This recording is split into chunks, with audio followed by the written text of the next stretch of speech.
Bonjour à toutes et à tous, bienvenue pour le premier entretien de l'année 2018 sur Media Mekong Sekanak Mai. Soms vakom Bampon Teorkne, Playmod Nesdap. Alors c'est reparti pour une nouvelle année. Il y a quelques mois de cela, je vous présentais le docteur Kim Song-lor qui a fondé l'association SOS Cambodian Kids. N'hésitez pas à faire un tour sur la page SOS Cambodian Kids qui organise un gala ce samedi soir, samedi 20 janvier dans la ville de Vernon en Normandie. N'hésitez pas à faire un tour sur la page, laissez vos messages ou laissez aussi vos contributions.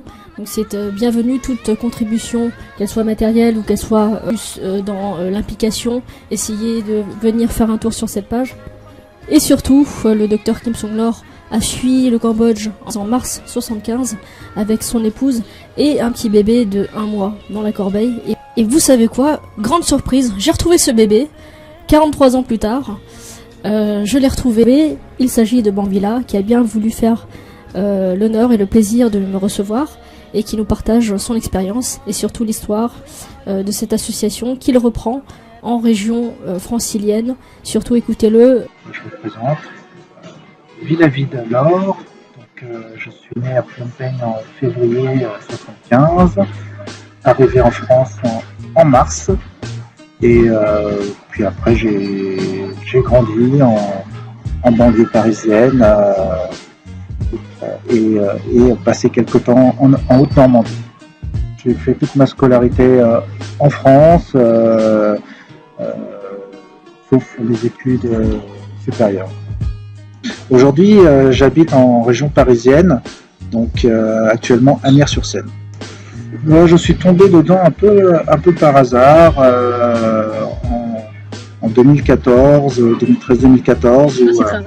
C'est très récent puisque en fait c'est l'année où mes parents ont officialisé leur initiative humanitaire au Cambodge en créant l'association alors qu'ils le faisaient eux-mêmes à titre personnel de l'humanitaire au Cambodge depuis 2006. Et puis là, j'ai eu l'occasion de partir en mission humanitaire pour la première fois et ça m'a vraiment, ça m'a touché, ça m'a donné envie d'apporter ma pierre à l'édifice. J'avais été avant plutôt dans un état d'esprit touristique. En 2014, là, j'ai vu l'envers du décor du pays où je suis né. J'ai apporté ce que je savais faire, c'est-à-dire le numérique. J'ai contribué à la prise de photos, à l'enregistrement vidéo, à la communication sur les réseaux sociaux, à la construction du site internet et à sa communication numérique. Ma première impression, c'était assez... Ça m'a rappelé des vieux souvenirs quand j'étais enfant, qui je pensais étaient enfouis quelque part. Des souvenirs d'enfance où on faisait partie d'une communauté cambodgienne, où on allait à la pagode, des choses comme ça, lorsque j'étais petit.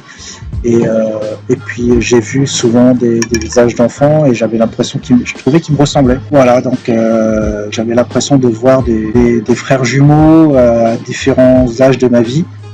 Et ça a commencé à me toucher. Ça fait un choc de voir autant de gens manquer de choses de base comme des soins sanitaires, soins médicaux, soins d'hygiène, le genre de choses qui est choquant puisque en France, pour nous, l'eau c'est un acquis, comme l'éducation, l'accès aux soins, voilà, l'électricité. Pour nous, c'est un acquis, alors que là-bas, mais pas du tout. Ça commence par un diagnostic par un médecin généraliste qui va ensuite affiner un petit peu les besoins du patient. Ça peut être un soin ophtalmologique, ça peut être un soin dentaire, ça peut être aussi un soin en acupuncture. Et pour finir éventuellement, si besoin, par un passage à la pharmacie. Alors habituellement, on organise 2 galas par an Exceptionnellement, en 2017, on n'a pu n'organiser qu'un seul parce que la salle où nous l'organisons habituellement est en travaux. Du coup, notre prochain gala aura lieu le samedi 20 janvier 2018 à Vernon. Voilà, où nous allons pouvoir présenter le premier compte rendu à nos donateurs qui sont pour beaucoup basés en Haute-Normandie, à Vernon, mais d'autres qui viendront de la région parisienne et d'autres provinces. Alors on nous retrouve facilement sur Facebook. Nous avons aussi un site internet soscambodiankids.org, ainsi que sur Twitter et sur Instagram. Nous effectuons effectivement des missions humanitaires tous les étés en fonction de la disponibilité des médecins. C'est autour des médecins que tout s'organise. L'objectif, c'est de construire un centre de santé et un centre d'accueil au Cambodge, basé à Takeo, où nous pourrions effectivement avoir une antenne de façon fixe et durable au pays pour assurer un suivi dans le temps des patients. Les patients qui puissent s'accuser à un interlocuteur pour s'ils ont besoin de suivi sur la durée. Actuellement, nous essayons effectivement de créer différentes antennes en dehors de Vernon pour fédérer un maximum d'énergie. Par exemple, à Paris, où nous avons de nombreuses énergies, nombreuses personnes qui sont sensibles à la cause. Nous avons un comité de soutien parisien constitué de jeunes personnes brillantes qui apportent leur pierre à l'édifice selon leur disponibilité, leur énergie et leurs compétences. Les urgences nous obligent à nous concentrer sur le court terme. Aujourd'hui, les personnes ont besoin de soins, d'alimentation. Les malades ont besoin qu'on les soigne aujourd'hui.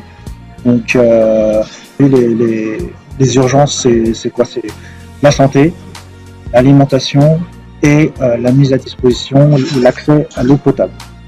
Donc, c'est vraiment les gros axes sur lesquels l'association SCK travaille.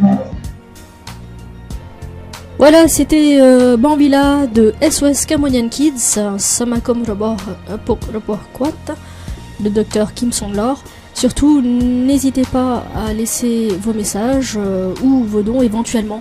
Bienvenue à toute forme d'initiative en faveur de SOS Cambodian Kids, qui envoie une délégation chaque année de médecins, de soignants, de bénévoles pour pouvoir apporter les soins primaires aux enfants les plus démunis et qui habitent les régions les plus reculées du Cambodge. N'hésitez pas à faire un tour sur la page SOS Cambodian Kids ou contacter Villavide Laure.